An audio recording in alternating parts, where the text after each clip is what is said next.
Hello dear, आपका स्वागत है पार्टनरशिप के कंसेप्ट लेक्चर 2 के अंदर।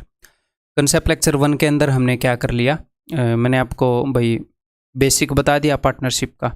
अब मैं आपको कोई नया बेसिक नहीं बताऊंगा। कंसेप्ट लेक्चर 2 के अंदर 2 या 3 ऐसे क्वेश्चन होंगे जिनमें आपको थोड़ी सी नई बात सीखने को मिलेगी, मतलब कि नया लॉजिक सीखने को मिलेगा कुछ क्वेश्चन में। हालांकि नई बात तो आपको सारे क्वेश्चन में सीखने को मिलेगी, ठीक है।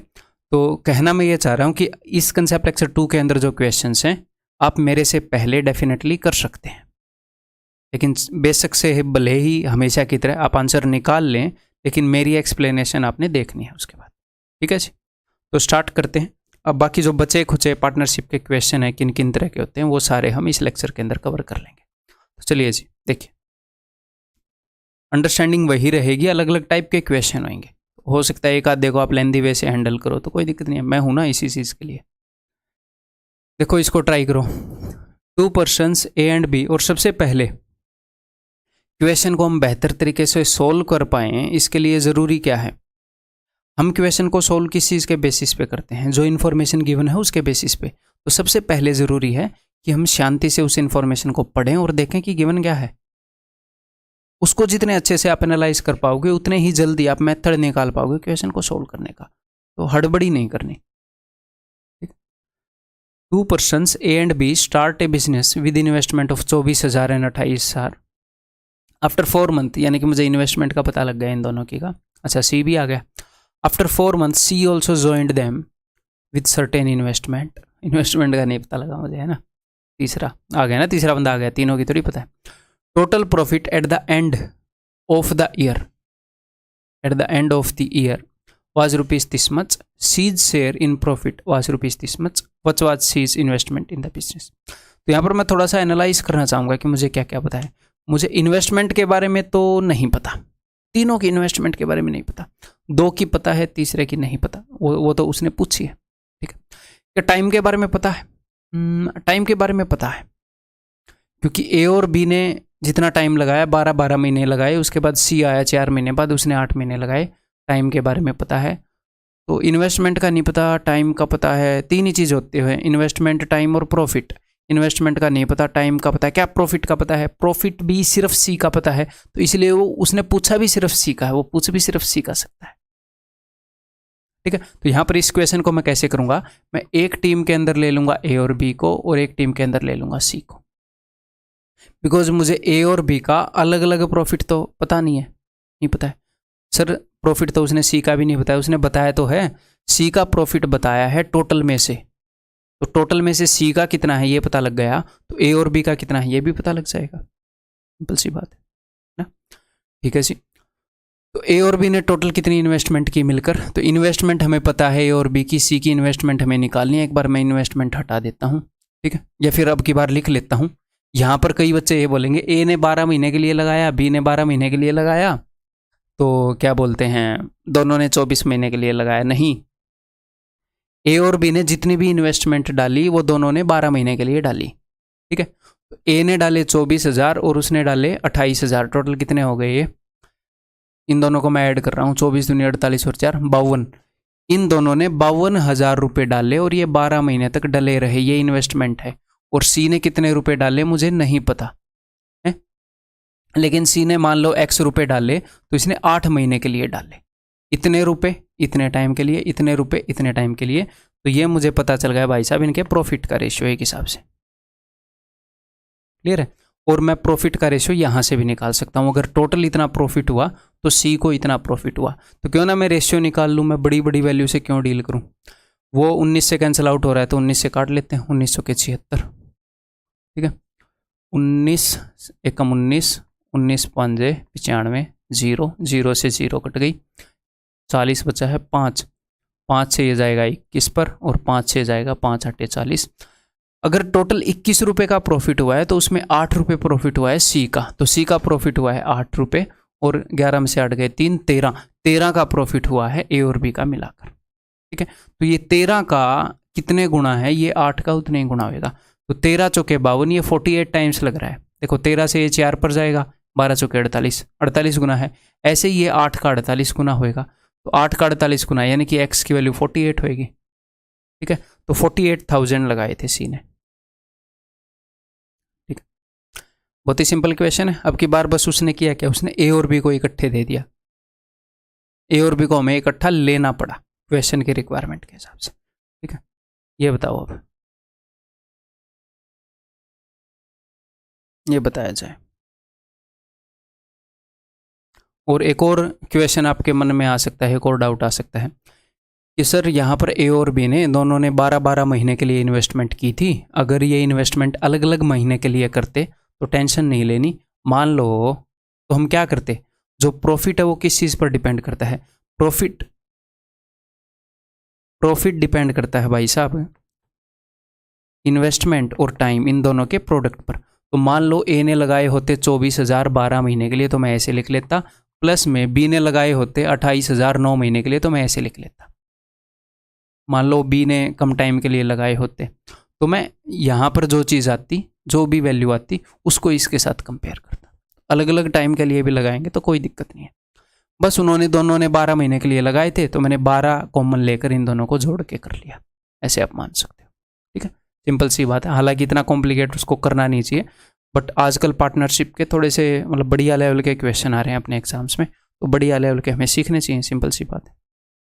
देखो, ए स्टार्टेड सब बिजनेस विद 26,000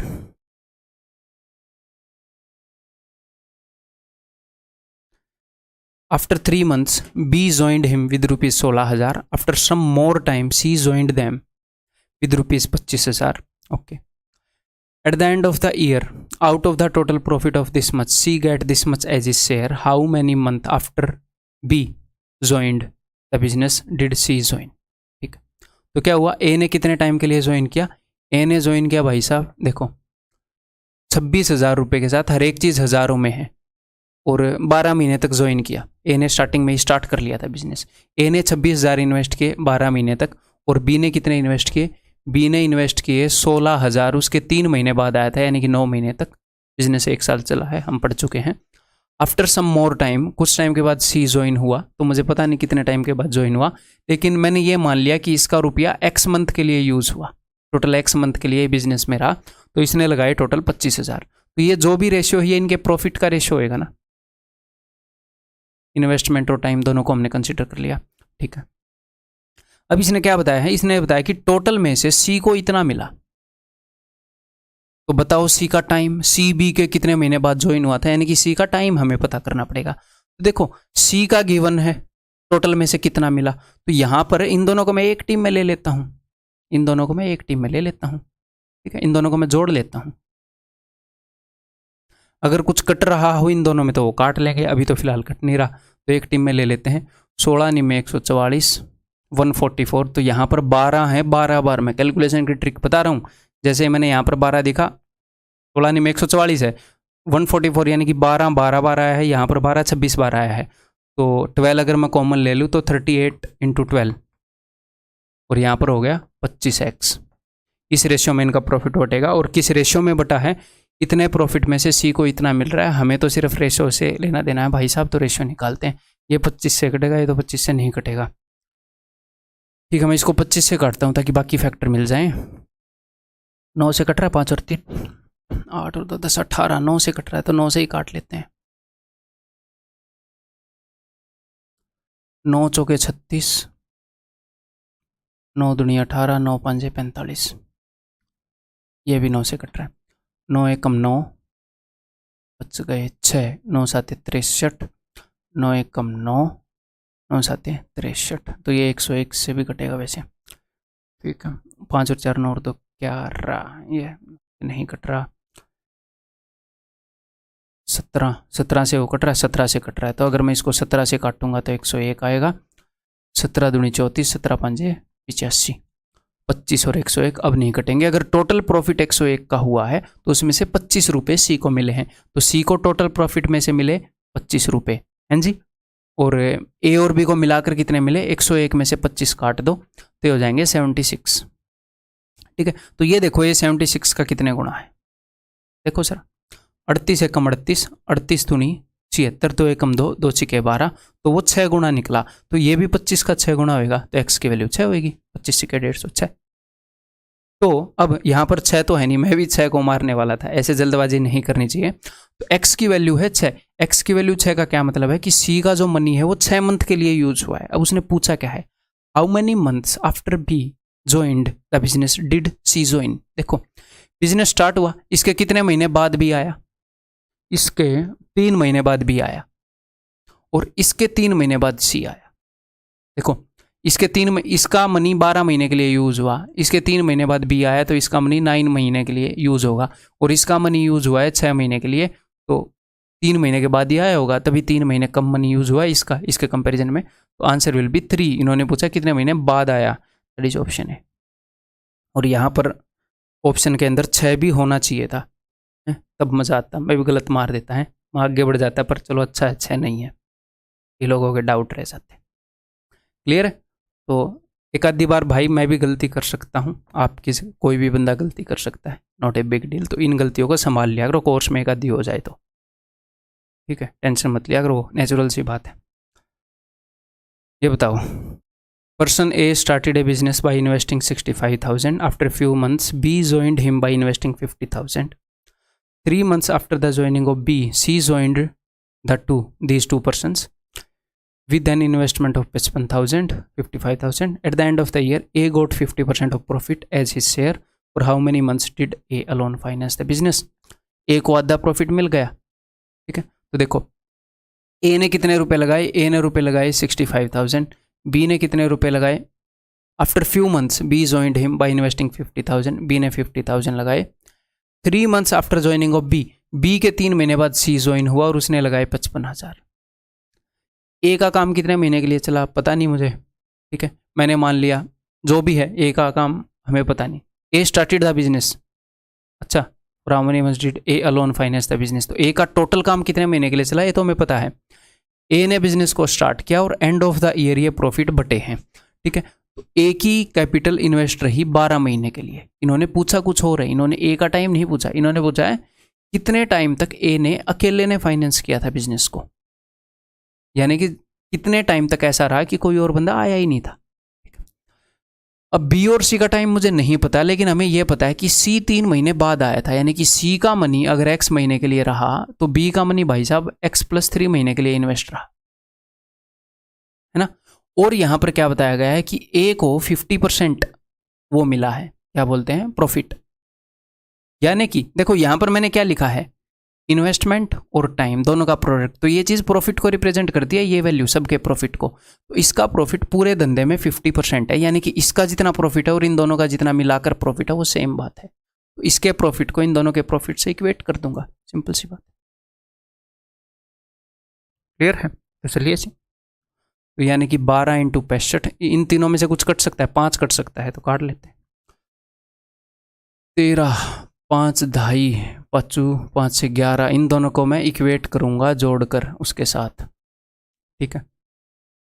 तो 12 × 13 156 इज इक्वल टू 10x और 11x that is 21x plus 10 × 3 30, ठीक है। तो ये 30 अगर इधर आएगा तो हो जाएगा 126, x की वैल्यू हो जाएगी 126 by 21 that is equal to 6, x की वैल्यू 6 है, यानी कि C का जो मनी है वो 6 मंथ के लिए यूज हुआ है, 6 और 3 9। B का जो मनी है वो 9 महीने के लिए यूज हुआ है। तो A का मनी 12 महीने के लिए यूज हुआ और B का मनी 9 महीने के लिए यूज हुआ। इसका क्या मतलब है कि इसके 3 महीने बाद आया होगा ये। A ने अकेले ने 3 महीने तक बिजनेस को फाइनेंस किया है, यही पूछा है, तो आंसर इस ऑप्शन भी, ठीक है। बताओ,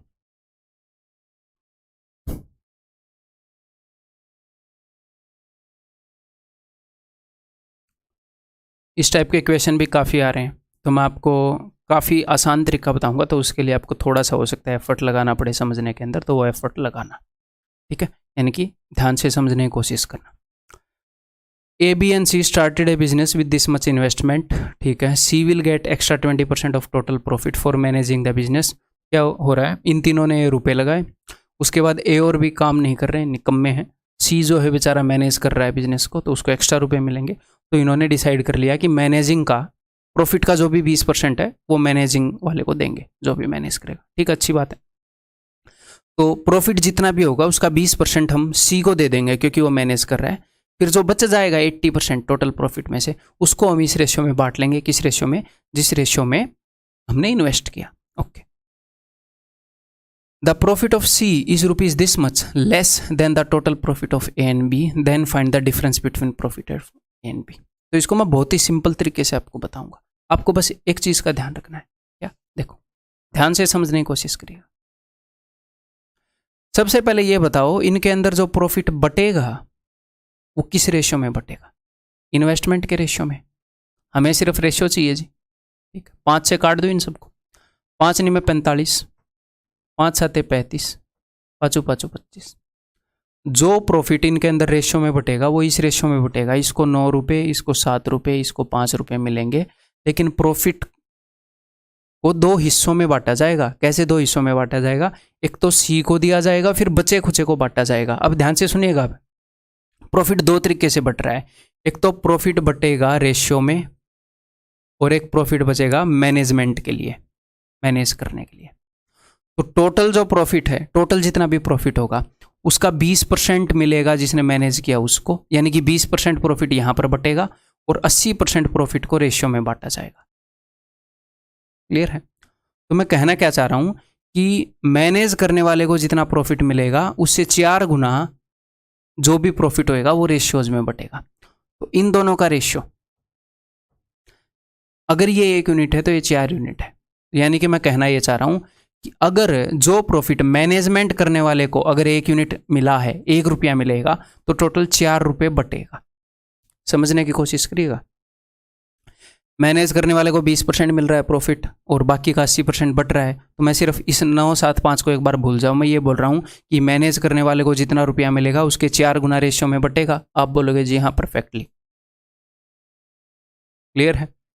तो नीचे में लिखूंगा वो रुपया जो मैनेज करने के लिए सी को मिल रहा है, और ऊपर जो टोटल जो प्रॉफिट बट रहा है वो कितने लोगों में बटेगा? वो इन 3 लोगों में बटेगा। यानी कि नीचे सी को मैनेज करने के लिए जितना रुपया मिलेगा उससे 4 गुना इस सारे रुपये की वैल्यू होगी, इस सारे की, जो इन तीनों में बटा है, जो इन तीनों में इनकी कैपिटल के इन्वेस्ट रेशियो के हिसाब से बटा है। वो ऊपर रेक्टेंगल के अंदर वो रुपया रखा है जो इन तीनों को मिला है, इस सर्कल के अंदर वो रुपया मिला है जो सी को मिला है मैनेजिंग के लिए, ऊपर इन तीनों को जो मिला है रेशियो के हिसाब से। ठीक है, तो ऐसे में क्या करते हैं, अगर इसकी वैल्यू 1 है तो इस सब के सम की वैल्यू 4 है। मैं ये कहना चाह रहा हूं। ठीक है, लेकिन इन सब के सम की वैल्यू क्या है? इन सब के सम की वैल्यू है 9 और 5 14 और 7 21 वैल्यू है। तो मैं जनरली करूंगा क्या, मैं इन सब के सम को 4 गुना कर दे रहा हूं। ये लो 2 4, इससे क्या होएगा? तो इन सब का सम मैंने इंटू 4 कर दिया। इन सब की वैल्यू कितनी थी? 21, इसको मैंने 21 गुना कर दिया। ये 4 किस चीज को रिप्रेजेंट कर रहा था? ये 4 रिप्रेजेंट कर रहा था कि जितना रुपया रेशियो में बटा है। तो यहां पर तो 4 रिप्रेजेंट कर रहा था उस मनी को, और यहां पर रिप्रेजेंट कर रहा था 21। एक बार फिर से बताऊंगा मैं आपको, यहां पर रिप्रेजेंट कर रहा था 21, लेकिन भैया ये चीज तो सेम ही है कि जितना मनी रेशियो में बट रहा है। तो यहां पर मैंने 21 गुना कर दिया, यहां पर 4 गुना कर दिया, यहां पर भी टोटल सम 84 हो गया, यहां पर भी टोटल सम 84 हो गया। तो अगर 84 रुपये इनमें रेशियो में बटे हैं तो उसका 1/4, 84 का 1/4 21 रुपये सी को मैनेज करने के लिए मिले होंगे। ठीक है, तो यहां पर अब क्या होएगा, अब हमारे पास सारी वैल्यूज हो गई। क्या कि ए को रुपये मिले 36, बी को मिले 28, सी को 20 रुपये तो मिले रेशियो में जब बटा तब, और 21 से कम 21 रुपये मिले मैनेज करने के लिए। तो आपके पास सारी वैल्यूज हैं भाई साहब, जिनको आप आपस में यूज कर सकते हैं। वो जो भी बोलेगा हम उसके हिसाब से बता देंगे। ठीक है, तो ऐसे क्वेश्चन को हम कैसे करेंगे? ऐसे करेंगे जी। एग्जाम में अब कैसे लिखेंगे? ऐसे लिखेंगे जी, ए बी सी जिस रेशियो में बटेगा वो यहाँ पर लिख लो आप। इन्वेस्टमेंट किस रेशियो में है? 9 7 और 5 से मैंने काट दिया। तो इन सब का सम कितना है भाई साहब? 9 और 7 16 और 5 21, इन सब का सम 21 है। अब मैं यहां पर रेशियो लिखूंगा कि भैया रेशियो के हिसाब से जो मनी बट रहा है और मैनेजिंग के हिसाब से जो मनी है उसका क्या रेशियो है। अगर 20% मैनेजिंग के लिए तो 80% रेशियो में बटेगा 4:1। अगर 1 रुपया मैनेजमेंट के लिए मिल रहा है तो 4 रुपये बाकी सब में रेशियो में बटेंगे। ठीक है, तो इन तीनों के सम को वैसे तो 4 रिप्रेजेंट कर रहा है, लेकिन यहाँ पर 21, तो इसको मैं 21 गुणा कर दूं है दोनों जगह। और इसको मैं 4 गुना कर दूँ, 9 चौके 36 है, 7 चौके 28, 5 चौके 20 और 21 एकम 21। ये आपके पास सारी वैल्यूज आ गई भाई साहब। सी को टोटल कितना रुपया मिला है? सी को टोटल 41 रुपया मिला है, इनको तो इतना इतना ही रुपया मिला है। इन्होंने क्या बताया है? The profit of C is ₹6900 less than the total profit of A and B. A and B का टोटल प्रॉफिट कितना है भाई? 50 और 14 64, 64। सी का प्रॉफिट जो भी है वो इन दोनों के प्रॉफिट से 6900 कम है। तो बताओ इन दोनों का डिफरेंस कितना है? इनका डिफरेंस है 23। तो 23 यूनिट्स की वैल्यू ये बता रहे हैं 6900 है। तो कितने गुना है एक्चुअल चीज़ है? एक्चुअल चीज़ है 300 गुना है। अब जो भी पूछेंगे उसको 300 गुना दे मारेंगे। Then find the difference between profit of A and B. A and B के प्रॉफिट के बीच में डिफरेंस कितना है बता दो? 8 यूनिट का डिफरेंस है, ठीक है। तो 8 यूनिट की वैल्यू 8 3 24, 2400। इससे आसान तरीका आपको मिलेगा ही नहीं, ऑप्शन बी, ठीक है। इनके बीच का अंदर ज्ञात नहीं करना, अंतर ज्ञात करना है। कहीं आपने अंदर ज्ञात कर दिया होगा फिर गलत आ जाएगा, ठीक है। ऐसे ऐसे क्या सर ये क्वेश्चन एक्चुअल में आ रहे हैं? जी हाँ, एक्चुअल में आ रहे हैं। ये देखो ICAR के पेपर का क्वेश्चन है, SSC में भी आ रही है, SSC में भी आ रहे हैं, टेंशन, ठीक है। ये करो, 3-4 क्वेश्चन करेंगे, बहुत ही आसान हो जाएगा आपके लिए।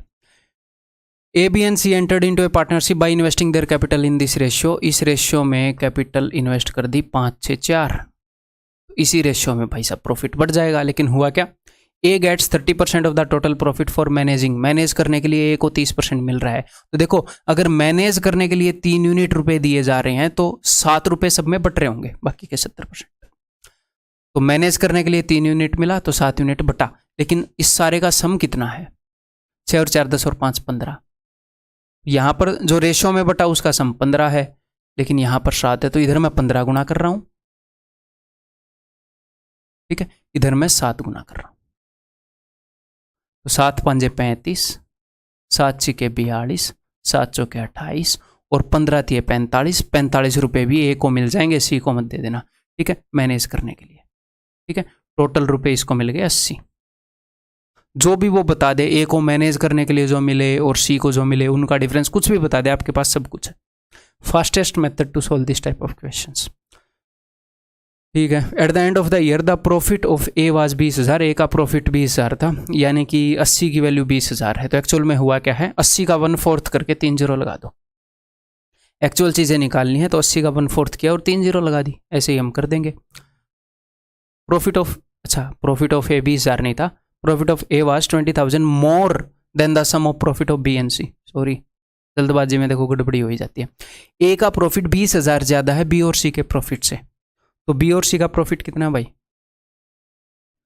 ये है जी 70, ठीक है। और ए का प्रॉफिट है 80। तो कितना ज़्यादा है? 10 ज़्यादा है ए का प्रॉफिट। तो 10 यूनिट की वैल्यू क्या है? 20 के 2 गुना है। What was the share of B? तो बी की वैल्यू क्या होगी? इसका 2 गुना कर दो, 84,000। Option C. क्लियर है? इजी है, ये करो फिर। इजी बोल रहे हो ना? A B and C enter into a partnership and invest their capitals in this ratio. पिछली बार मैंने इस तरह के रेशियो को कन्वर्ट किया तो गड़बड़ कर दी थी पिछली वीडियो में, अब की बार नहीं करूँगा। गुणा 12 करूँगा मैं सबको। तो किस रेशियो में इनकी इन्वेस्टमेंट है भाई? 3 चौके 12, आगे आ जाएगा 5 और 2 छके 12। A receives 1/4 of the total profit for managing the business. Total profit का 1/4 मैनेज करने के लिए, यानी कि टोटल प्रॉफिट 4 रुपये हुआ है, तो 1 रुपया मैनेज करने के लिए बाकी के 3 रुपये बटेंगे। तो यहाँ पर टोटल प्रॉफिट रेशियो में जो प्रॉफिट बटेगा उसको रिप्रेजेंट कर रहा है 6 और 4 10 और 5 15। यहाँ पर रिप्रेजेंट कर रहा है 3। तो क्यों ना यहाँ पर 5 गुना कर दिया जाए चीज़ों को। यहाँ पर भी टोटल प्रॉफिट जो रेशियो में बटा है 15, यहाँ पर भी जो रेशियो में बटा है 15, ठीक है। तो 5 एकम 5, तो 5 रुपये अलग से किसको मिल रहे हैं? ए को 5 रुपये अलग से मिल रहे हैं मैनेज करने के लिए। ए को मिलेंगे 9 रुपये, बी को 5 रुपये, सी को 6 रुपये, ठीक। If A gets 1.26 lakh less than what B and C together get. B और सी को टुगेदर कितने मिले हैं? बी और सी को टुगेदर मिले हैं भाई साहब 11, ए को मिले हैं 9। इन दोनों के बीच में कितने का फर्क है? 2 का फर्क है। उस 2 को रिप्रेजेंट कर रहा है 1.26। तो 1 यूनिट को रिप्रेजेंट करेगा ये, then what is the share of C, तो सी का शेयर है भाई साहब 6, तो 6 को क्या रिप्रेजेंट करेगा? 100 का 3 गुना होता है 300, 26 का 3 गुना 78, 378 यानी कि 3.78 लाख ऑप्शन है। ठीक, बताओ।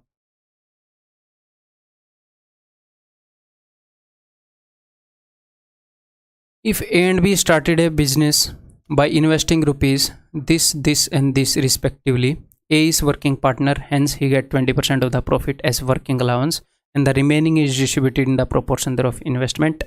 वही सेम घिसा पिटा क्वेश्चन एसएससी सीपीओ में पूछा गया, पिछले 3 क्वेश्चन ऐसे मैं करवा चुका हूँ। तो करो फिर, 25 से कटेंगे ये सारे, 25 एकम 25, 25 एकम 25, 25 एकम 25, 25 दिए 75, 25 एकम 25, 25 पंजे 125। इस रेशियो में इन्होंने इन्वेस्ट किया, इसी रेशियो में प्रॉफिट बटेगा। ए वर्किंग पार्टनर है तो उसको प्रॉफिट का 20% अलग से मिल रहा है, यानी कि 100% में से 20% इसको मिल रहा है। तो अगर 20% इसको मिल रहा है तो बाकी का 80% रेशियो में बट रहा है। अगर एक यूनिट ए को मिला मैनेजिंग के लिए तो 4 यूनिट सब में बट रहा है। सब में बटने वाले की वैल्यू 4 यूनिट है। यहाँ पर सब में बटने वाले की वैल्यू क्या है? 28 और 11 39 है ना, ठीक है ना? हाँ जी।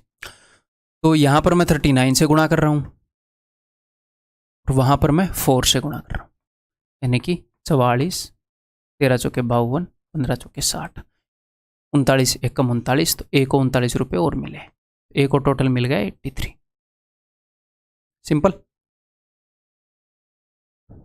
If the money received by C is this much, what is the total profit, तो टोटल प्रॉफिट कितना होगा अगर सी के द्वारा रिसीव किया गया मनी उतना है, तो 60 यूनिट की वैल्यू है भाई साहब वो। एक और चीज़ करके देखते हैं हम, लेटर ब्लैक कलर का, ऐसे करने से क्या होगा? कुछ नहीं होएगा ऐसे करने। अगर मैं यूज़ कर लूँ यहाँ पर वाइट कलर का, हाँ चलो ये भी ठीक है। तो now we will be using pen. ठीक है, तो 60 यूनिट की वैल्यू ये है, तो 1 यूनिट की वैल्यू ये है, ये इसीलिए मैं कर रहा था। अब ये इसके पीछे जाएगा, ये ऊपर नहीं आ रहा है, क्या फ़ायदा। एक बार देख लूँ और कि मैं क्या चीज़ यूज़ कर सकता हूँ।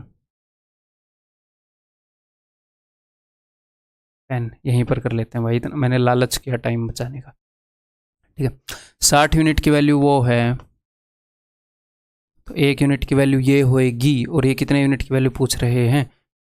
If the money received by C is this, what is the total profit, तो टोटल प्रॉफिट कितना है भाई? मैंने टोटल प्रॉफिट ये रहा 39 इंटू 4, 39 इंटू 1। आप इसको भी जोड़ सकते हो, इस सब को भी, लेकिन मुझे पता ही है ये टोटल प्रॉफिट ये 39 इंटू 5 है, तो इसकी वैल्यू निकालनी है। ठीक है, निकालते हैं जी।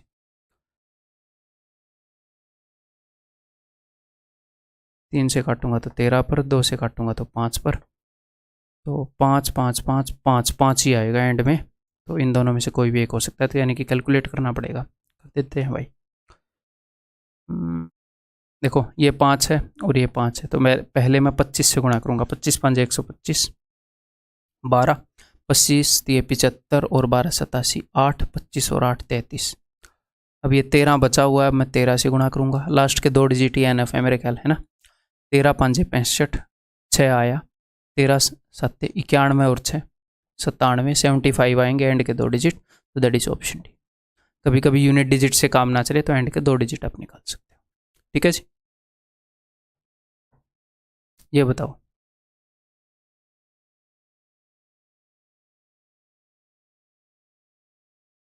A and B had a joint business in which A invested 60,000 in the business for 1 year.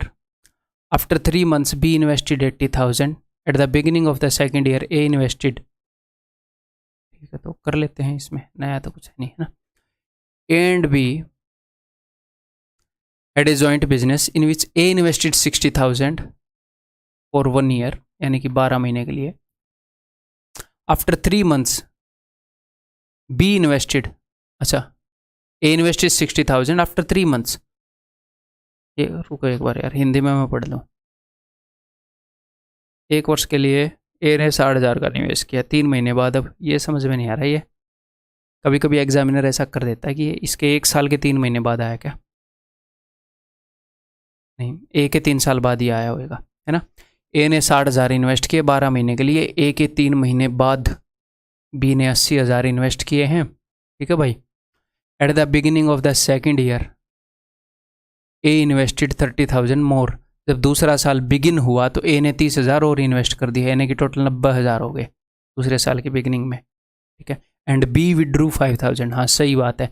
ए के 3 महीने बाद आया था, तो पहले साल में इसने सिर्फ 9 महीने काम किया, पहले साल में 3 महीने बाद आया था। और जब दूसरा साल शुरू हुआ तो बी ने 5,000 रुपये निकलवा लिए, यानी कि 75,000 रह गए, बाकी 75,000 इसके रह गए। Eight the end of 2 years, तो दूसरा साल तो इसने पूरा बिताया है के साथ, 12 महीने, इसके भी 12 महीने।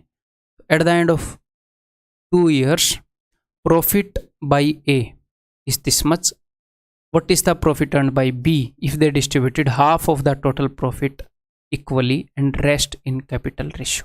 मैं भी सोच रहा था मैंने बेसिक क्वेश्चन को क्यों ले लिया, हाँ यहाँ पर है ना कि उन्होंने क्या किया, if they distributed half of the total profit equally and the rest in capital ratio. उन्होंने टोटल प्रॉफिट का हाफ तो इक्वली बांट लिया और बाकी कैपिटल के रेशियो में बांट लिया, ठीक है। तो इसको करने का इजी तरीका बताऊंगा। सबसे पहले तो हम ये देखेंगे जो कैपिटल का रेशियो है वो क्या बन रहा है ना, तो किस चीज़ से हम काट पा रहे हैं एक बार वो देख लें। तो यहाँ पर 12 से हम काट पाएंगे, 12 को सिर्फ 12 नहीं देखना, एक तो 9 8 72 देख लो कि हाँ 12 से काट पाएंगे, या 4 और 3 देख लो, 4 मिला 3 मिला 12 मिला 12 मिला 12 मिला, 3 जगह तो 12 ही मिल गया। यहाँ पर एक बार मैंने, या फिर 9 8 72 देख लिया करो, 12 6 72 60 रह जाएगा, ठीक है। और 15 से भी काट सकते हैं अभी भी, तो 15 चौके 60, 15 5 75, 15 चौके 60, 15 6 90, 6 और 4 10, 5 और 4 9, तो 10 रेशियो 9 में इन्होंने इन्वेस्ट किया है, इस रेशियो में इनका प्रॉफिट बटना चाहिए। लेकिन वो क्या बोल रहे हैं, वो ये बोल रहे हैं कि आधा तो इक्वली बटेगा, आधा इस रेशियो में बटेगा, ठीक है।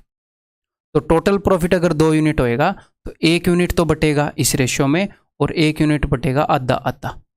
तो अगर इस 1 यूनिट की वैल्यू है 10 और 9 19, तो 19 आधा आधा यहाँ पर बटेगा। तो देखो 1 यूनिट बटेगा रेशियो के हिसाब से, 1 यूनिट बटेगा आधा आधा। जितना भी प्रॉफिट रेशियो के हिसाब से बटा है उतना ही प्रॉफिट आधा आधा भी बटेगा। तो यहाँ पर टोटल प्रॉफिट कितना है 19, तो अगर 19 रुपये रेशियो के हिसाब से बटा है तो 19 रुपये ही आधा आधा भी बटेगा, ठीक है। अगर टोटल प्रॉफिट 38 यूनिट हुआ है तो 19 यूनिट ऐसे बटेंगे, 19 यूनिट ऐसे हाफ हाफ, 19 का हाफ 19 का हाफ। तो मैं इस टोटल को डबल ही कर लेना चाह रहा हूँ, 20 और 18, क्यों, ताकि मैं यहाँ पर हाफ हाफ कर पाऊँ। तो 20 और 18 कितना हो जाएगा 38, 38 यूनिट प्रॉफिट तो बटा रेशियो के हिसाब से, और 38 यूनिट प्रॉफिट बटेगा हाफ हाफ, यानी कि 38 का हाफ 19 और 19, ठीक है। यानी कि ए को एक्चुअल में अगर 39 यूनिट मिले हैं तो बी को मिलेंगे जी 37 यूनिट। अब ये क्या बोल रहे हैं, at the end of 2 years profit earned by A को इतना प्रॉफिट मिला, यानी कि 39 यूनिट की वैल्यू ये है, तो हमने बताना क्या है, what is the profit earned by B, 37 unit की वैल्यू। 1 यूनिट की वैल्यू हो जाएगी जी ये,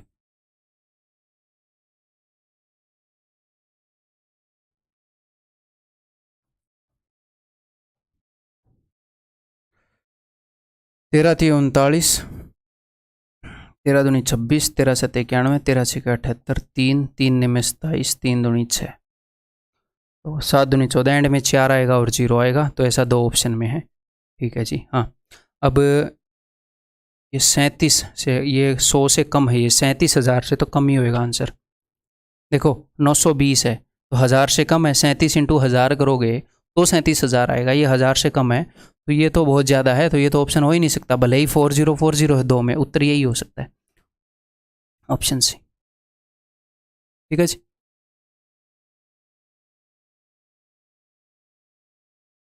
बताओ,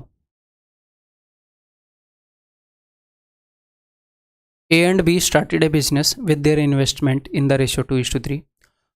Both A and B, being active partners, received 36,000 and 30,000 per month respectively as their salaries out of the total profit earned. After x months if the total profit earned is this much lakh and the incomes of A and B are equal, what is the value of x. तो TCS द्वारा पूछा गया question ये अपने exam के लिए relevant है, अपने एग्जाम में पूछा जा सकता है, ICAR में पूछा गया है। ठीक है, ICAR और SSC का सिलेबस सेम ही है, लेकिन बहुत ही बढ़िया क्वेश्चन, आपको टाइम लग सकता है सॉल्व करने में, तो आप टाइम दो, कोई दिक्कत नहीं है, बिल्कुल बेसिक मेथड से करो, कोई दिक्कत नहीं है, उसके बाद मैं आपको बेस्ट मेथड्स बताऊंगा। ठीक, चलिए अब ध्यान से चीज़ को समझने की कोशिश करिएगा। हो क्या रहा है? हो ये रहा है कि इन्होंने बिजनेस को स्टार्ट किया, उनकी इन्वेस्टमेंट का रेशियो 2:3 है। ठीक है जी। ए को हर महीने 36,000 रुपये की सैलरी मिल रही है और बी को हर महीने 30,000 रुपये की सैलरी मिल रही है पर मंथ। ठीक है जी। तो ए को जो प्रॉफिट मिलेगा वो दो हिस्से से मिल रहा है। कैसे? ए या बी को, दोनों को। एक तो इनको पर मंथ सैलरी मिल रही है और एंड में जो प्रॉफिट होएगा, सैलरीज वगैरह निकाल के जो बचेगा प्रॉफिट, वो इस रेशियो में बटेगा, फिर वो इनकी इन्वेस्टमेंट के रेशियो में बटेगा। ये मामला, तो दो हिस्से से इनको मिल रहा है। तो इसने क्या बताया कि ओवरऑल जो प्रॉफिट अर्न हुआ है वो इतने लाख हुआ है। इसका मतलब क्या है कि ओवरऑल प्रॉफिट एक साल में इतने लाख हुआ था, इसमें से कुछ रुपए तो हमने सैलरी देने में यूज कर लिए और बाकी के जो बचे खुचे रुपए हैं वो 2:3 रेशियो में बांट दिए। और टोटल एक्स मंथ के लिए बिजनेस चला तो हमें एक्स की वैल्यू बतानी है। ठीक है, तो अब मेरी बात को समझने की कोशिश करिएगा। ए को हर महीने इतने रुपए मिले, बी को हर महीने इतने रुपए, ठीक है। और ए को हर महीने अगर 2A रुपए मिले तो बी को हर महीने 3A रुपए मिले। इनकी जो 7.68 लाख है, 7.68 लाख है, ठीक है। मान लो एक्स महीने बिजनेस चला तो मैंने इसको एक्स से डिवाइड कर दिया, तो जो भी आएगा वो क्या आएगा, वो आ जाएगा एक मंथ में जो रुपए, देखो 7.68 लाख रुपये एक्स मंथ तक बांटे गए। एक्स मंथ तक इनका बिजनेस चला, ये एक्स मंथ का प्रॉफिट है। एक्स मंथ तक इनको सैलरी दी गई, जितने भी महीने हमें नहीं पता। तो अगर ये मान लो ये 5 महीने हैं, 10 महीने हैं, 12 महीने हैं, उतने महीनों में इतने रुपए का प्रॉफिट ए और बी में बांटा गया है। कुछ तो सैलरी के हिसाब से बांटा गया है, कुछ रेशियो के हिसाब से बांटा गया है। एक महीने में भी कुछ रुपए बांटे गए होंगे, तो हर महीने में क्या हुआ है, कुछ रुपए तो सैलरी के हिसाब से बांटे गए हैं। मान लो ये टोटल प्रॉफिट है, इसको मैंने ऐसे काट दिया, तो इनमें से ए को मिले 36,000, बी को मिले 30,000, सैलरी के हिसाब से कुछ रुपए बटे, और कुछ रुपए जो है वो 2:3 रेशियो में बांटे गए। तो ए और बी को जो प्रॉफिट मिला है, जो टोटल प्रॉफिट बच जाएगा सैलरी के अलावा, वो भी 2:3 रेशियो में होएगा। या फिर मैं ऐसे भी बोल सकता हूँ कि हर महीने ए को 36,000 रुपये मिल रहे हैं और हर महीने अगर इनका प्रॉफिट हर महीने बांटा जाए तो भी सैलरी के अलावा जो इनको प्रॉफिट मिल रहा है वो 2:3 रेशियो में मिलेगा। इनको दो हिस्से से कमाई हो रही है, एक तो सैलरी से और दूसरी कमाई हो रही है कि सैलरी के अलावा जो रुपया बच जाता है उसको रेशियो में बांटा जा रहा है। आप एक्स महीने का केस ले लो या एक महीने का केस ले लो, सिंपल सी बात है। तो मैं एक महीने का केस ले रहा हूँ कि भाई हर महीने क्या हो रहा है, हर महीने ए को 36,000 रुपये मिल रहे हैं, बी को 30,000 रुपये मिल रहे हैं सैलरी से, और ए को 2A रुपये मिल रहे हैं रेशियो से जब बांटा जा रहा है। जो बचे कुछ अमाउंट को जब रेशियो में बांटा जा रहा है तो 2A रुपये मिल रहे हैं ए को और 3A रुपये मिल रहे हैं बी को। ये रेशियो में था तो मैंने इंटू ए कर लिया एब्सोल्यूट वैल्यू निकालने के लिए। तो ए को कितना रुपया मिल रहा है हर महीने, ए को रुपया मिल रहा है 2A + 36,000 और बी को मिल रहा है 3A + 30,000। सर आपने इनको इक्वेट क्यों कर दिया, इक्वल क्यों कर दिया? उसने बोला हैंड में, and the incomes of A and B are equal. Incomes of A and B are equal का मतलब क्या है कि ए और बी को जो टोटल रुपया मिला वो सेम है। इनको हर महीने जो रुपया मिला वो सेम है, तो 10 महीने में जो मिलेगा वो भी सेम है, 12 महीने में जो मिलेगा वो भी सेम है। मैंने हर एक महीने का इक्वेट कर दिया, ठीक है। तो 2A इधर जाएगा, ए की वैल्यू आ जाएगी 6 के। एक स्टेप लिखी, दूसरी स्टेप समझने के बाद अब अपना आंसर आ जाएगा, देखना तीसरी स्टेप के अंदर। अब आप ये बताओ ये 6,000 है क्या? ये ए की वैल्यू है, यानी कि ए को कितना रुपया मिल रहा था? ए को रुपया मिल रहा था 12,000 और बी को रुपया मिल रहा था 18,000। हर महीने ये रुपया मिल रहा था सैलरी के अलावा। ए को 36,000 सैलरी के मिल रहे थे, 12,000 मिल रहे थे रेशियो के हिसाब से जब बट रहा था, तो 36 और 12 48,000, और सी को भी 48,000 मिल रहे थे हर महीने। तो 48,000 हर महीने ए को मिला, 48,000 हर महीने बी को मिला। 48 + 48 96,000 रुपया मिला हर महीने। टोटल रुपया कितना बांटा है इनमें? इतने का बटा है। तो बताओ जब टोटल इतने रुपए बटेंगे और हर महीने 96K बटेंगे तो बताओ कितने महीने की बात है? यही तो हमने देखना है। एक्स महीने तक बिजनेस चला, कितने महीने की बात है देख लो। एक्स की वैल्यू 8 है भाई साहब। क्लियर है? Option C is the answer. तीसरे स्टेप में आंसर आ जाता है अगर हम इसको ठीक तरीके से देखें। एक्स की वैल्यू क्या है? 8 है। ठीक है, हम इनको और भी कई तरीकों से देख सकते हैं। वैसे देखो मैं एक और, मतलब वो कॉम्प्लेक्स हो जाएंगे, मैं आपको ईजी ही बताऊँ, आप ईजी ही देखो। और एक और काम हो सकता है, हमेशा ऐसा नहीं होएगा कि ए और बी की इनकम इक्वल होएगी। वो बोल देगा ए और बी की इनकम जो है वो 4:3 रेशियो में है, 4:3 रेशियो में है। तो आप क्या करोगे, ए की इनकम ये हो गई और बी की इनकम ये हो गई, तो इनका रेशियो निकाल लोगे कि 2A + 36K ये ए की है, बी की है 3A + 30K = 4:3। क्रॉस मल्टीप्लाई करके कर लोगे। अब आप बोलोगे सर आपने क्रॉस मल्टीप्लाई की जगह पर रेशियो के अंदर क्रॉस प्रोडक्ट का मेथड बताया था, ऐसे ऐसे क्रॉस मल्टीप्लाई हम कर रहे थे, आपने बोला था ऐसे मल्टीप्लाई करने की जरूरत नहीं होती, तो क्या हम उसको यूज कर सकते हैं? डेफिनेटली कर सकते हो। ध्यान से सुनिएगा मेरी बात को। ये टोटल मनी है 7.68 के, 7.68 लाख। इसका कुछ हिस्सा ए और बी में बांटा जाता है 2:3 रेशियो में, और कुछ हिस्सा बांटा जाता है, मैं सिर्फ रेशियो में इंटरेस्टेड हूँ भाई साहब यहाँ पर, या फिर इसका रेशियो नहीं निकालूंगा, नहीं रहने दो रहने दो रहने दो, दूसरे तरीके से करेंगे। कुछ हिस्सा बांटा जाता है, इसको भी रेशियो में बाद में लेंगे, एक और मेथड बताऊंगा। एक को 36,000 दिए जाते हैं, एक को कुछ हजार दिए जाते हैं, ठीक है, और ओवरऑल 1:1 रेशियो में बढ़ता है। ठीक है, तो मैं यहाँ पर आपको ये दिखाना चाहूँगा कि ए और बी में किस रेशियो में, मेरी बात को समझने की कोशिश करिएगा, मजा आएगा। ए और बी में रुपए किस रेशियो में बट रहे थे? आप बोलोगे जी 2:3 रेशियो में बट रहे थे। ये जो मनी है, फिर मैंने क्या किया, मैंने हर महीने, मैं हर एक महीने की बात कर रहा हूँ, ए और बी में एक महीने जो रुपया रेशियो के हिसाब से बट रहा था वो इस रेशियो में बट रहा था। फिर मैंने बोला जब मैंने ए की तनख्वाह के अंदर 36K जोड़ा और बी की तनख्वाह के अंदर 30K जोड़ा, ये तो होता है इनिशियल रेशियो, ये होता है चेंज। जब इस रेशियो के अंदर मैंने ये जोड़ा, इस रेशियो के अंदर ये जोड़ा, तो फाइनली हर महीने इनके रुपए इक्वली बटने लग गए। तो जो फाइनल रेशियो है, ए का कुछ पोर्शन था उसमें 36,000 जुड़ा, बी के पोर्शन में 30,000 जुड़ा, तो वो 1:1 हो गया। आप ऐसे कर सकते हो, सेम ही बात है। क्रॉस मल्टीप्लाई हमें वैसे भी नहीं करना पड़ा क्योंकि ये इक्वल थे, हो सकता है कल को करना पड़े, तो आप ऐसे कर सकते हो। 2 × 1 2, 3 × 1 3, 3 और 2 में फ़र्क कितना होगा? 1 यूनिट की वैल्यू क्या है? 30 × 1 30, 36 × 1 36, 36 और 30 का फर्क 6K, तो 1 यूनिट की वैल्यू 6K, तो यहाँ पर 12K, यहाँ पर 18K। तो अगर वो अलग अलग रेशियो भी देगा तो भी आपको क्रॉस प्रोडक्ट, मतलब कि क्रॉस मल्टीप्लाई बड़े तरीके से करने की जरूरत है नहीं। अब उसके बाद तो हो ही जाएगा। ए को 12 के, ये इनिशियल रेशियो है, इनको रेशियो के हिसाब से जो मनी मिल रहा था, ए को 12 के रुपए मिल रहे हैं रेशियो के हिसाब से हर महीने, 36 मिल रहे हैं उसको सैलरी के हिसाब से, 48,000 ए को मिल रहे हैं हर महीने, 48,000 बी को मिल रहे हैं, 96,000 रुपये खर्च हो रहे हैं हर महीने। इतने रुपए खर्च होने में कितना टाइम लगेगा? दूसरा मेथड उसी चीज़ का एक रूप है। अब मैं तीसरा मेथड बता रहा हूँ।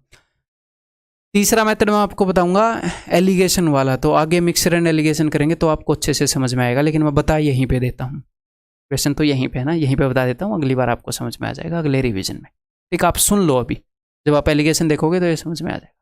ठीक, देखो जी, जो टोटल मनी है अपना, जो टोटल मनी है उसके 2 हिस्से किए गए, और एक हिस्से को रेशियो के अकॉर्डिंग बांटा गया, यानी कि ए और बी में 2:3 रेशियो में बांटा गया, और दूसरे हिस्से को सैलरी के हिसाब से बांटा गया। जब सैलरी के हिसाब से बांटा गया तो मनी किस रेशियो में बांटा गया? तो मनी बांटा गया 6×6 36, 6×5 30, 6:5 रेशियो में। मतलब टोटल मनी के अगर मैं 2 हिस्से कर दूं तो यहाँ पर ए और बी में जो मनी बटा, इस हिस्से को 2:3 रेशियो में बांटा गया, इस हिस्से को बांटा गया 6:5 रेशियो में। ठीक है, तो और ओवरऑल जब मैंने देखा, जब सारा रुपया बट गया तो 1:1 रेशियो निकला, इनका रेशियो 1:1 था। एलिगेशन ऐसे ही तो करते हैं, यहाँ पर क्या कंसंट्रेशन है, यहाँ पर क्या है, सारे को मिलाकर क्या है। यहाँ पर ए को कितना रुपया मिला जब रेशियो के हिसाब से बटा, तो या तो ए का लोगे या बी का लोगे। जब रुपया रेशियो के हिसाब से बटा तो ए को मिला 2/5, 5 में से 2, 3 और 2 5 में से 2। और जब रुपया बटा सैलरी के हिसाब से तो 5 और 6 11, 11 में से 6 मिला ए को। और जब इन दोनों को मिलाकर मैंने फाइनल देखा तो 2 में से 1, तो ए को मिला हाफ। अब एलिगेशन लगाएंगे, इनका डिफरेंस देखेंगे। ऐसे डिफरेंस देखना होगा बुरा, तो मैं क्या करूँगा 5, 2 और 11 इनसे मैं मल्टीप्लाई कर रहा हूँ तीनों को। 5 × 11 × 2 इससे मल्टीप्लाई कर रहा हूँ, तो यहाँ पर बच जाएगा 11 × 2, या फिर मतलब कि इस 5 के अलावा 11 और 2 यहाँ पर आएगा, तो मैं डायरेक्टली वैल्यू लिख रहा हूँ यहाँ पर 11 और 2 44 आ जाएगा। यहाँ पर बचेगा 60 और यहाँ पर आ जाएगा 55। तो 60 और 55 में 5 का फ़र्क है, 44 और 55 में 11 का फ़र्क है। यानी कि अगर रेशियो में जो रुपया दिया, यानी कि अगर टोटल 16 यूनिट रुपया था तो उसमें से 5 यूनिट रेशियो के हिसाब से बटा और 11 यूनिट सैलरी के हिसाब से बटा। ठीक है, और सैलरी के हिसाब से कितना रुपया बटा? सैलरी के हिसाब से बटा भाई साहब 66,000 हर मंथ। ठीक है, हमने एक्स की वैल्यू बतानी है, तो हर महीने कितना रुपया खर्च हुआ ये मैं निकालना चाह रहा हूँ। 11 यूनिट की वैल्यू है भाई साहब दिस प्लस दिस 66, 11 का 6 गुना, तो 16 यूनिट टोटल रुपया, 16 का 6 गुना 96 के, हर महीने 96 के का खर्चा हुआ। तो हम देखते हैं कि टोटल कितने महीने थे, 8 पर जाएगा, टोटल 8 महीने थे। ठीक है, तो क्वेश्चन डेफिनेटली कॉम्प्लिकेटेड था, बट इसको करने के इजी तरीके मैंने बताए। बेस्ट तरीका क्या रहेगा, जो बिल्कुल स्टार्टिंग में बताया था वो रहेगा। ये तो दिमाग खोलने के लिए बताए थे। ठीक, अगर आपको और बेटर तरीके से पिछले वाला क्वेश्चन समझना है तो आपको थोड़ा सा उसके ऊपर टाइम इन्वेस्ट करना पड़ेगा। ठीक है, ये क्वेश्चन करो। A B C and D enters into a partnership. A subscribes का मतलब उसने कितने रुपए दिए। ए ने 1/3 हिस्सा दिया कैपिटल का, बी ने 1/4, सी ने 1/5, डी ने बचा हुआ, what is share of D. अगर ऐसे क्वेश्चन आते हैं, बहुत ही आसान क्वेश्चन है। टोटल कैपिटल का इसने 1/3 दिया, तो टोटल कैपिटल 3 से भी डिवाइड होनी चाहिए, ऐसी मानेंगे। 4 से भी डिवाइड होनी चाहिए, 5 से भी। 3, 4, 5 का एलसीएम, टोटल कैपिटल मैंने मान लिया 60। ए ने कितने रुपए दिए टोटल कैपिटल के? 1/3, यानी कि ए ने 20 रुपए दिए, बी ने 1/4 यानी कि 15 रुपए दिए, सी ने 1/5 यानी कि 12 रुपए दिए, डी ने बचे कुचे दिए। इन तीनों ने कितने दे दिए भाई साहब? इन तीनों ने 47 दे दिए। इन तीनों का सम 60 में से 47 गए, कितने आ गए? 13 रुपए, 13 रुपए दे दिए डी ने। What is share of D. अगर इन सब ने मिलकर 60 रुपए दिए हैं और 60 यूनिट की वैल्यू है भाई साहब 6000, तो ये तो 100 गुना है, तो डी का शेयर कितना होगा? 13 का 100 गुना 1300, ऑप्शन डी। ठीक है, ये बताइए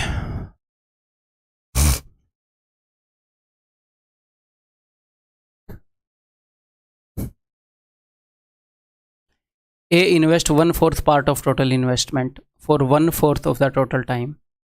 B invest 1/5 part of or 1/2 of the total time. C invest rest of the investment for whole time duration, पूरे टाइम के लिए।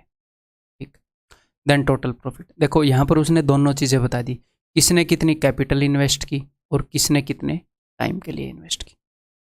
ठीक, तो टोटल कैपिटल को मैं मान लेता हूँ। देखो 1/4 पार्ट ऑफ टोटल इन्वेस्टमेंट 4 से भी डिविजिबल हो, 5 से भी डिविजिबल हो, और सी इन्वेस्ट रेस्ट, और जो बची कुची इन्वेस्टमेंट 4 और 5 से डिविजिबल हो, तो टोटल इन्वेस्टमेंट को मैंने मान लिया भाई साहब 20 यूनिट। ए ने कितनी इन्वेस्ट की? ए ने इन्वेस्ट की 1/4 यानी कि 5 रुपये, बी ने इन्वेस्ट की 1/5 यानी कि 4 रुपये। 5 और 4 9 रुपये इन्होंने इन्वेस्ट कर दी, 20 में से 9 गए 11 यूनिट इसने इन्वेस्ट की, बची कुछ इसने इन्वेस्ट की। ठीक है, तो ये काम आपने इन्वेस्टमेंट के साथ कर दिया, टाइम के साथ मत करना। क्यों? ध्यान से देखो कि अगर मान लो ए और बी ने, मान लो ए ने 5 रुपये इन्वेस्ट किए, बी ने 10 रुपये इन्वेस्ट किए, और टोटल बिजनेस 12 महीने के लिए चला। ए ने अगर 12 महीने के लिए इन्वेस्ट किए, तो आप ये बोलोगे कि सारे महीने तो ए ने रख लिए, इसने 0 के लिए इन्वेस्ट किए। ये भी 12 महीने के लिए कर सकता है। टोटल बिजनेस 12 महीने के लिए चला, तो 12 महीने के लिए इसने कर दिए, 12 महीने के लिए इसने। मान लो इसने 12 महीने के लिए किए और इसने 10 महीने के लिए कर दिए। आप ये तो नहीं बोलोगे कि टोटल बिजनेस 22 महीने चला, भाई उस 12 में से ही 10 महीने उसके पास है, तो मनी अलग तरीके से ऐसे फ्रैक्शन से निकाला जाएगा, टाइम में ये गड़बड़, वैसे तो बेसिक सी बात है, ये ना हो कोई स्टूडेंट कर दे, ठीक है। टाइम को ऐसे रुपए के हिसाब से नहीं करोगे कि बचे खुचे टाइम में, इसने टाइम में सिर्फ रेशियो देखोगे। टाइम ऐसा नहीं होता ना कि उसने मान लो 6 महीने के लिए रुपए इन्वेस्ट किए तो दूसरे से 6 महीने तो छीन ही लिए, जैसे उस महीने में वो कुछ नहीं कर सकता, उसकी ज़िंदगी से वो गायब हो गए 6 महीने, ऐसा नहीं होता टाइम में ना। तो इन्होंने क्या बताया है, A invest 1/4 part of the total investment for 1/4 of the total time. तो टोटल टाइम 4 से डिविजिबल हो, 2 से डिविजिबल हो, तो मैंने टोटल टाइम को मान लिया 4 यूनिट, 4 साल मान लो, 4 महीने मान लो। ए ने टोटल टाइम के 1/4 यानी कि 1 महीने के लिए किए, और बी ने टोटल टाइम का हाफ यानी कि 2 महीने के लिए किए। तो 2 और 1 3 महीने, ये मतलब बोलना कि 4 महीने थे, 2 और 1 3 महीने, 1 ही महीना बचा नहीं। इसने 1 महीने के लिए इन्वेस्ट किया, इसने 2 महीने के लिए, सी ने भैया फॉर फुल टाइम उसने 4 महीने के लिए किया ना। तो टाइम और कैपिटल अलग तरीके से ट्रीट होएगा, यही मैं समझाना चाह रहा था, ठीक। तो इनके प्रॉफिट का रेशियो होएगा 5 एकम 5, 4 दूनी 8, 11 चौके 44। If the total profit is 100, find the difference between profit of A and C. Total profit कितना है, 8 और 5 13, 13 और ये 57 यूनिट की वैल्यू है, 5700, 100 गुना है एक्चुअल चीज़ें। What is the difference between A and C, 14 में से 5 के 9, 39 यूनिट की वैल्यू होगी 3900, ऑप्शन है। बताइए,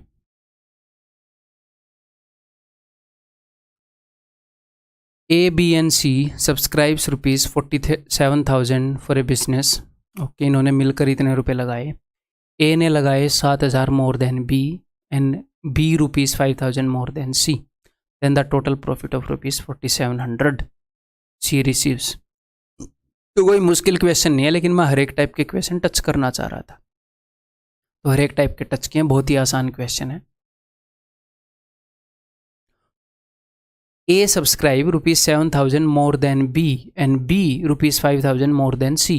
तो मैंने मान लिया C ने X रुपये लगाए, तो B ने कितने लगाए, B ने लगाए X प्लस, इसने X 1000 लगाए मान लो, ठीक है, या फिर ऐसे 1000 में ही मान लेते हैं यार, क्या अब तक किसी ने 1200 लगा रखे हों फिर वो पॉइंट में आए। तो इसने लगाए X रुपये, इसने लगाए X प्लस 5000, इससे 5000 ज़्यादा, इसने लगाए इससे 7000 ज़्यादा, तो X प्लस 12000 ये लिख लेते हैं। और ये सारे रुपए मिलाकर कितने हैं, ये सारे रुपए मिलाकर हैं जो तीनों ने लगाए 47 के।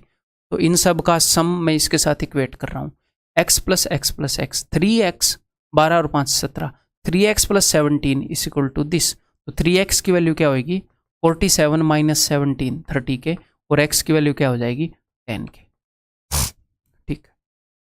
तो अगर x की वैल्यू 10 के है तो 10 और 12 22 के, रेशियो 10 और 5 15 के, और x की वैल्यू 10 है 10 के। तो 22 15 10 इस रेशियो में प्रॉफिट बटेगा। Out of total profit of 4700, total profit 4700 का हुआ है, तो इन सब का सम करो, 22 और 15 37 और 10 47, तो टोटल 47 यूनिट का यहाँ पर प्रॉफिट होगा, तो इस रेशियो में बटेगा। 47 को रिप्रेजेंट करता है 4700 यानी कि 100 गुना है, तो C 10 यूनिट को रिप्रेजेंट करेगा 1000, ऑप्शन सी, ठीक है। इजी क्वेश्चन हैं ये बताओ।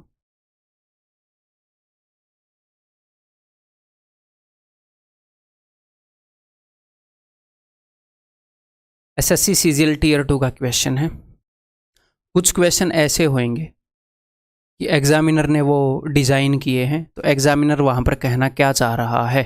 कई बार तो आप फर्स्ट टाइम में डिड्यूस कर पाएंगे कि अच्छा ये कहना चाह रहा है, कई बार आप नहीं कर पाएंगे, तो इसलिए हर एक टाइप का क्वेश्चन मैंने इंक्लूड किया है। हो सकता है आप यहाँ पर निकाल भी पाओ। तो वैसे तो एग्जामिनर की जिम्मेवारी है सब कुछ समझाना अच्छे से, लेकिन कभी कभी वो लूप होल छोड़ देता है, ऐसे क्वेश्चन पूछ लेगा, उसकी सेंस 2 या 3 वे में ली जा सकती है और लॉजिकली ली जा सकती है, बट हम कुछ उखाड़ नहीं सकते उसका। हमें हर एक टाइप का क्वेश्चन देखना ही पड़ेगा, इस टाइप के क्वेश्चन में क्या कहता है। देखो, A, B and C invest in a business in this ratio. C is a sleeping partner, so his share of profits will be half of what it would have been if he were a working partner. इस question के अंदर तो साफ साफ समझ में आ जाता है वो क्या कहना चाह रहा है। एक आधे क्वेश्चन ऐसे आगे आएंगे, सीधा समझ में नहीं आएगा, बट मैं आपको बताऊंगा, ठीक है। सी स्लीपिंग पार्टनर है तो उसका प्रॉफिट क्या होएगा, हाफ होएगा, जितना वो वर्किंग पार्टनर होता तब होता उससे हाफ। तो वर्किंग पार्टनर होता तो यही इनका रेशियो होता, लेकिन अब रेशियो क्या होएगा ए बी और सी का, अब रेशियो होएगा 4:5:3.5। 7 यूनिट नहीं होएगा सी का, 3.5। रेशियो को इस फॉर्म में नहीं लिखेंगे हम अच्छे से सोल्व करने के लिए, तो सबको डबल करते हैं। 4 का डबल 8, 5 का डबल 10 और 3.5 का डबल क्या हो जाएगा जी 7। 8:10:7 इस रेशियो में बटेगा, ठीक। If they make 36,000 profit of which 25% is री इन्वेस्टेड। 36,000 इनको प्रॉफिट हुआ, इसमें से 25% इन्होंने री इन्वेस्ट कर दिया बिजनेस में ही, तो कितने को बांटेंगे 75% को। तो 75% यानी कि इसका 3/4 इस प्रॉफिट को बांटेंगे इस रेशियो के अंदर। तो बी को कितना मिलेगा, तो बी को भाई साहब टोटल प्रॉफिट में से बी को 10 यूनिट मिलेंगे, कितने में से 8 और 7 15 और 10 25, 10/25 मिलेगा। तो ये हमने सोल्व करना है बस। 25 चौके 100, 1 0 और 1 0, 36 दिए, 108 के आगे 2 0 विल बी योर आंसर, ठीक है, क्लियर है।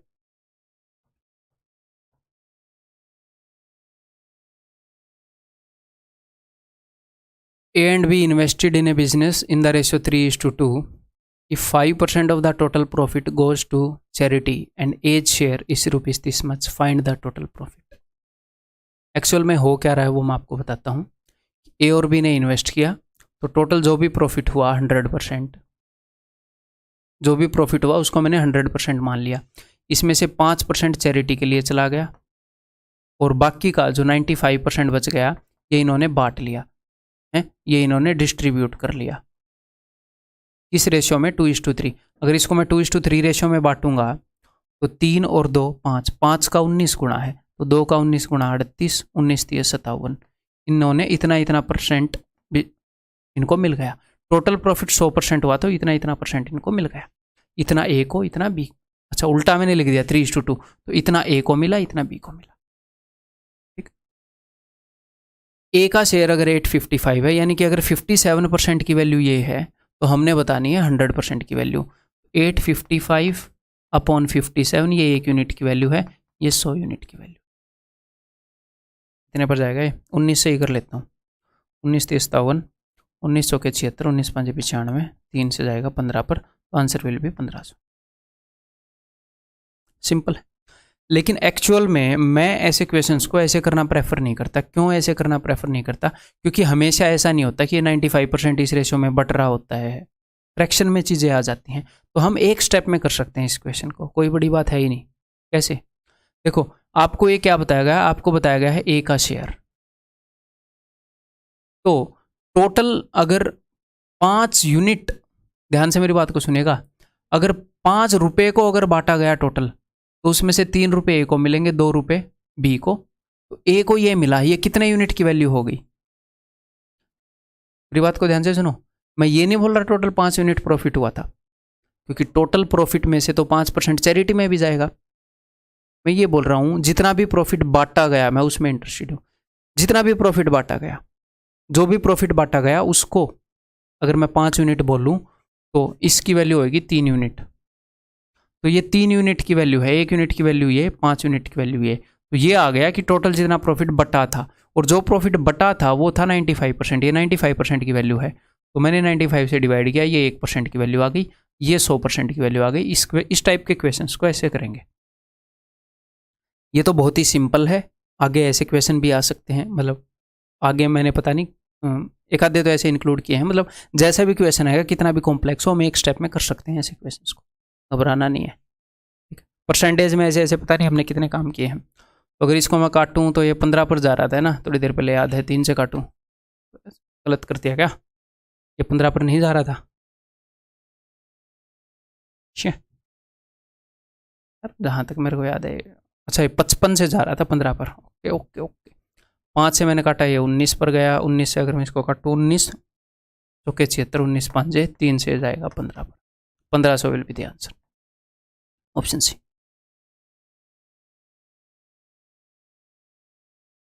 ये देखो SSCMTS का क्वेश्चन है, XYZ enter into a partnership venture with a capital of 1,20,000 in which the contribution of Y and Z are respectively 40% more and 1,000 more than that of X.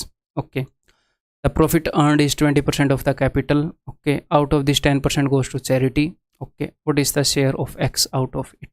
X का share क्या है? ये तो थोड़ा सा अलग तरीके का क्वेश्चन है पिछले क्वेश्चन जैसे भी आएंगे आगे, टेंशन मत लो। तो पार्टनरशिप में एंटर हुए इन्होंने 1,20,000 यानी कि टोटल 120,000 मैं मान लूँ 120,000 रुपये इन्होंने लगाए।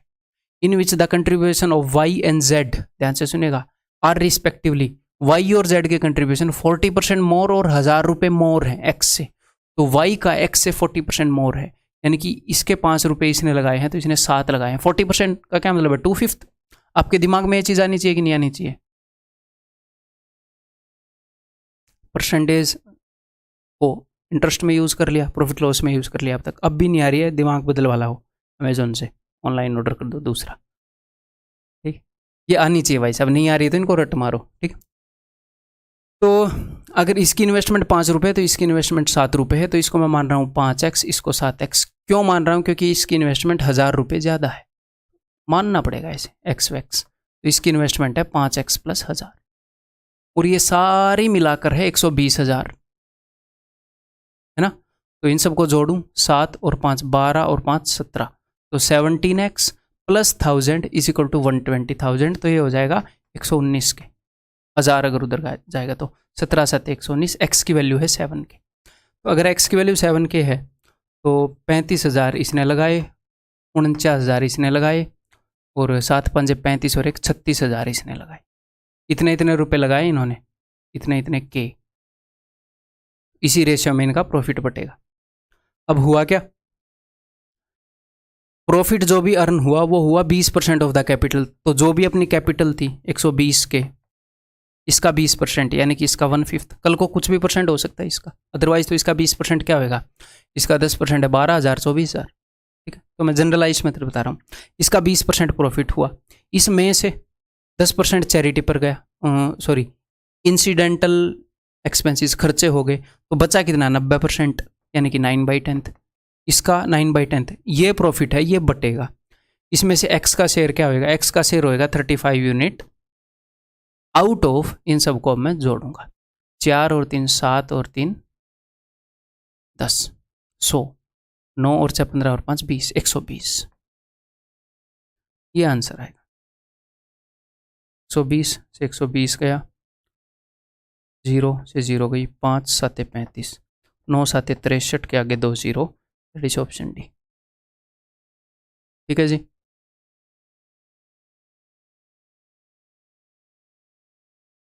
बताओ। 2 persons invested rupees 12,500 and 8,500 respectively in a business and decided that 60% of the profit incurred from the business will be equally divided between them, while the remaining profit will be divided according to their investment. तो दो बंदों ने कुछ रुपए लगाए, तो जो भी प्रॉफिट होएगा, मान लो प्रॉफिट होएगा 100%। पहले हम सिचुएशन को समझ लें। लाइट गई भाई,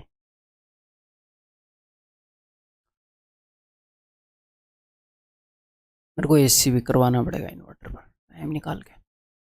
तो समझो एक बार सिचुएशन को, जितना भी प्रॉफिट हुआ 100%, उसमें से 60% प्रॉफिट को ये क्या करेंगे? ये इक्वली बांटेंगे 60% प्रॉफिट को, यानी कि एक को 30% मिलेगा, एक को 30% मिलेगा, और जो बाकी प्रॉफिट बच गया यानी कि 40% प्रॉफिट बच गया, इसको ये बांट लेंगे उस रेशियो में जिस रेशियो में इन्होंने इन्वेस्ट किया।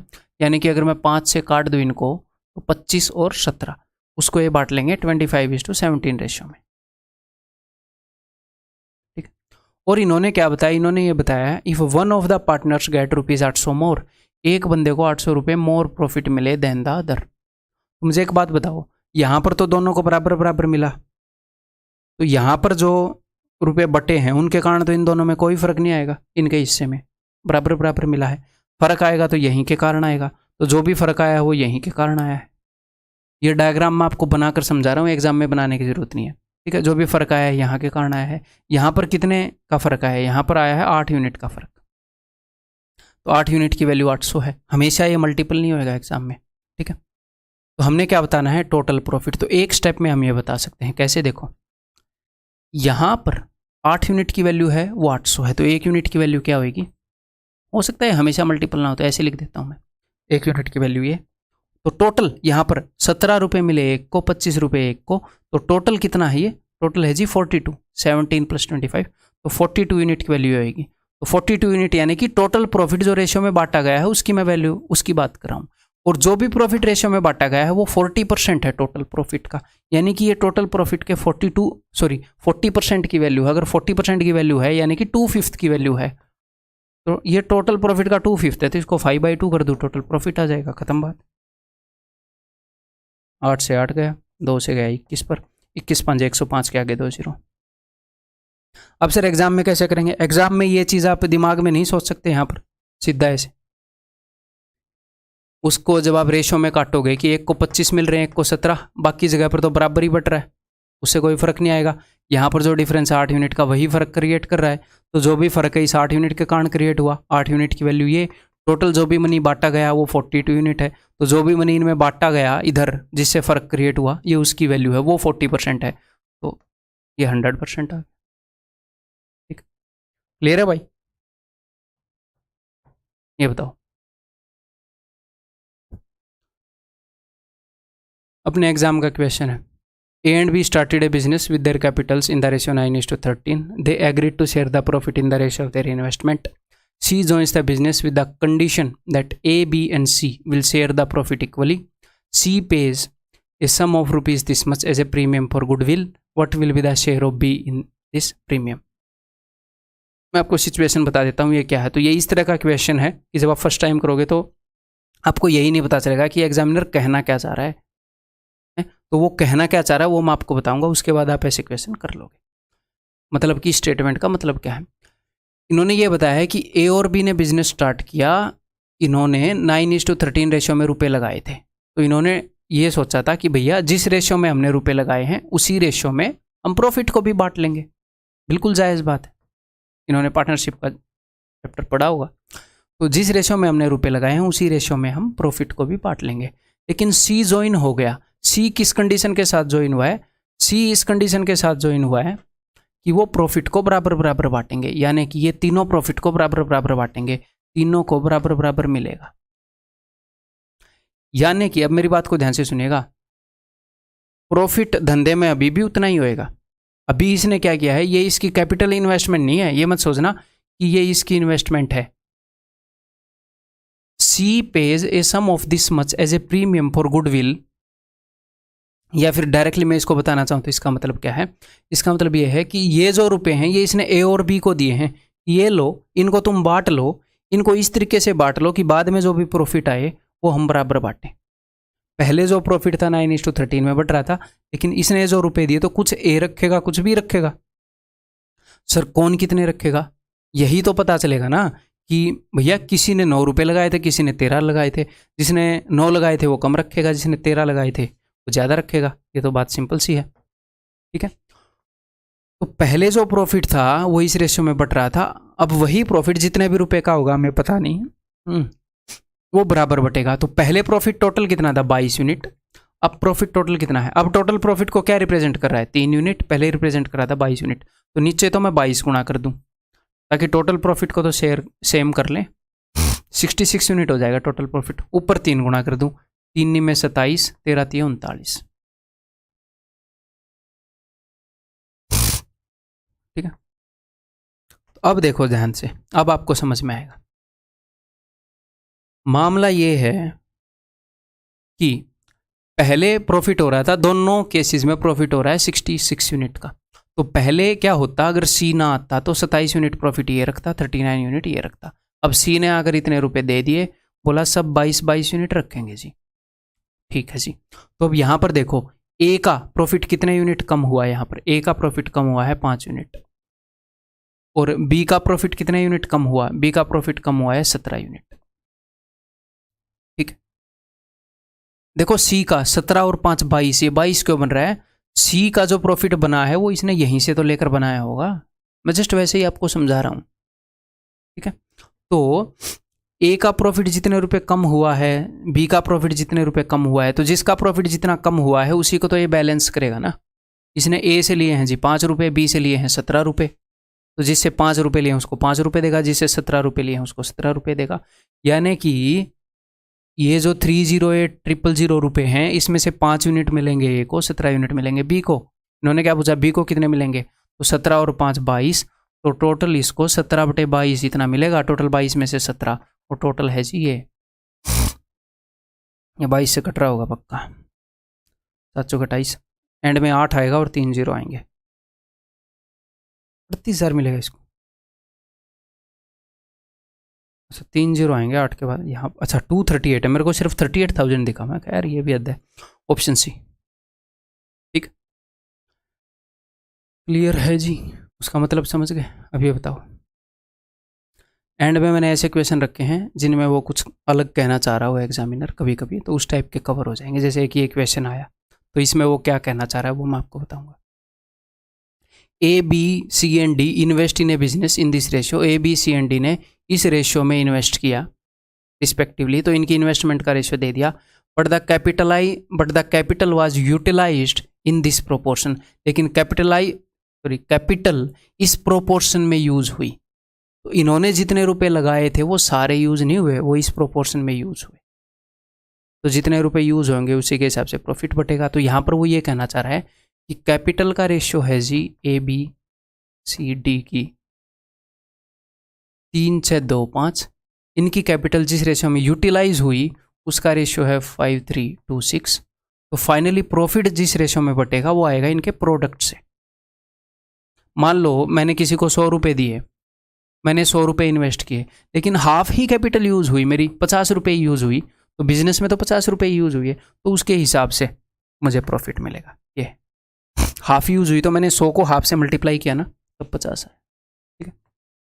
तो प्रॉफिट इनके प्रोडक्ट के हिसाब से बटेगा जी। तो 3 सब में कॉमन है क्या, नहीं है, 5 3 15, 6 3 18, 2 2 4, 5 6 30, इस रेशियो में प्रॉफिट बटेगा। What is the difference between the shares of A and C out of a profit of इतना, अगर टोटल प्रॉफिट इतना है तो ए और सी का डिफरेंस, तो टोटल प्रॉफिट कितना है जी, 18 और 4 22 और 15 37 ना, हाँ 37 और 30 67, टोटल प्रॉफिट 67 यूनिट है जिसकी वैल्यू है वो, और ये बोल रहा है ए और सी का डिफरेंस बताओ कितना यूनिट का डिफरेंस है, 11 यूनिट का, तो 11 यूनिट की वैल्यू, दैट्स इट। 67 का पढ़ा आना चाहिए भाई। अब 6 से कितने पर जाएगा ये, 7 पर जाएगा ना, 7 7 49, 4 7 6 42 और 4 46, 31 and 2 335, ये 5 पर जाएगा, हाँ जी 5 पर जाएगा, तो ये हो जाएगा जी, एक 0 आएगी, 5 और 0 आएगा एंड में, एक ही में है ना, तो क्यों कैलकुलेट करें, option C is the answer.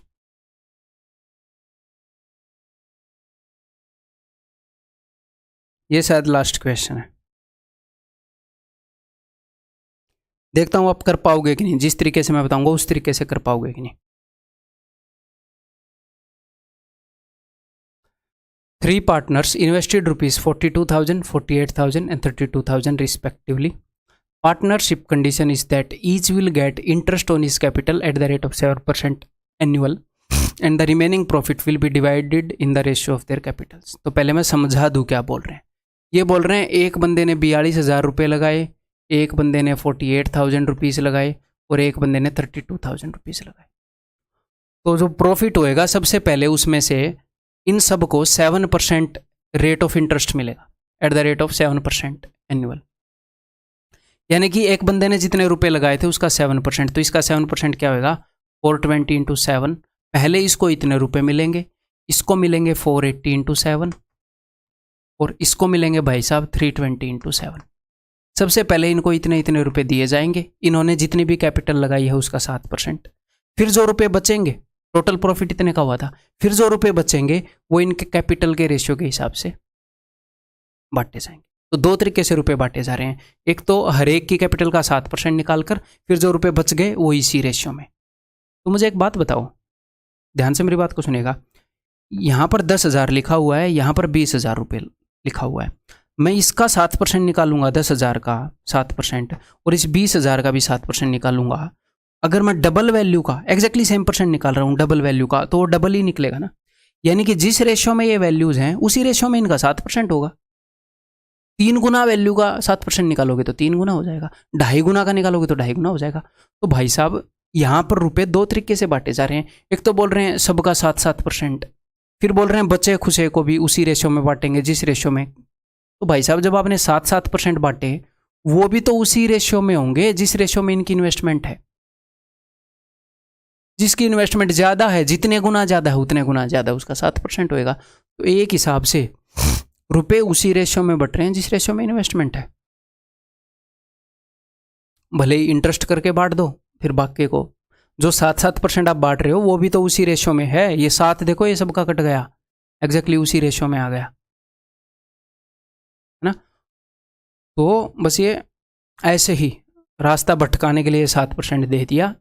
अगर ऐसे 7% करके बांटेंगे तो मनी फाइनली उसी रेशियो में बटेगा जिस रेशियो में इनकी इन्वेस्टमेंट है।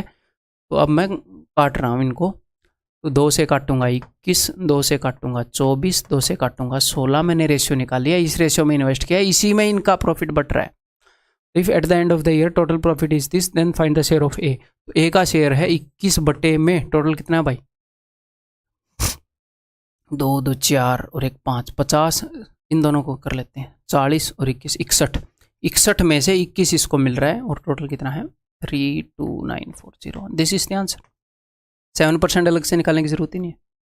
जो रुपया 7% के हिसाब से बट रहा है वो भी उसी रेशियो में जिस रेशियो में कैपिटल से। 61 से 5 पर जाएगा 305, तो बचेगा 24, हो जाएगा 4 पर 54, एंड में 4 आएगा और 0 आएगी, 2 में है। ठीक कर लेते हैं, 21 के 84, 8 21 5 105 और 8 113, 11340। That is option. ठीक है, तो दैट्स ऑल। इस चैप्टर के अंदर बिल्कुल सारे टाइप कवर हो गए हैं, हर एक चैप्टर की तरह। आपको बार बार बोल रहा हूँ, आपको बाहर से एक सिंगल क्वेश्चन करने की ज़रूरत नहीं है। 10 बुक्स को पढ़ने से अच्छा होता है कॉम्पिटिटिव एग्जाम में एक बुक को 10 बार पढ़ना। और अगर वो एक बुक ऐसी हो कि उसने सारा सिलेबस कवर कर दिया हो, सारा रिलेवेंट सिलेबस, सारे टाइप के मोस्ट इफेक्टिवली लेटेस्ट क्वेश्चन भी उसने कवर कर दिए हैं, बढ़िया बढ़िया भी कवर कर दिए हैं, तो उस बुक को 10 15 20 कितनी बार भी रिपीट करो, नुकसान हो ही नहीं सकता। जितनी बार रिपीट करोगे फ़ायदा होएगा। तो आपको सिंगल क्वेश्चन, ना तो प्रीवियस ईयर की बुक लेनी, कुछ नहीं लेना भाई। कोर्स की PDF प्रिंट आउट करके, एडवांस मैथ के अंदर आप क्या कर सकते हो, प्रिंट आउट महंगा पड़ेगा, आप बुक ले सकते हो। ठीक है, जो भी कंटेंट मैं आपको दे रहा हूँ उसी को रिपीट करते रहो। ये भूल जाओ बाहर क्या चल रहा है। कोई कुछ भी बोले ये बुक बढ़िया है, घटिया है, फलाना ढिमकाना, एक क्वेश्चन कहीं से भी नहीं करना, मैं आपको बता रहा हूँ। आप कोई बुक ऐसी उठा ही नहीं सकते जिसके अंदर आप बोलो सर इसके अंदर बढ़िया क्वेश्चन और आपने नहीं दिया, वो मैंने दिया हुआ मिलेगा। मेरा काम है ना कंटेंट आपको बढ़िया देना, वो मैं अच्छे तरीके से कर रहा हूँ। फिर भी अगर आप भटकोगे तो फिर वो आपकी गलती है, मैं क्या करूँ, है ना। मैं बार बार आपको बता रहा हूँ, एक भी क्वेश्चन कहीं से करने की जरूरत नहीं है। इसके अलावा अगर कहीं से भी कोई कंटेंट किया जाएगा तो सिर्फ मॉक्स से किया जाएगा, दैट्स इट। इसी कंटेंट को 3 4 5 7 8 9 10 जितनी बार रिपीट करोगे उतनी बार आपका फायदा है, उतने ज़्यादा नंबर आएंगे एग्जाम में। ठीक है भाई।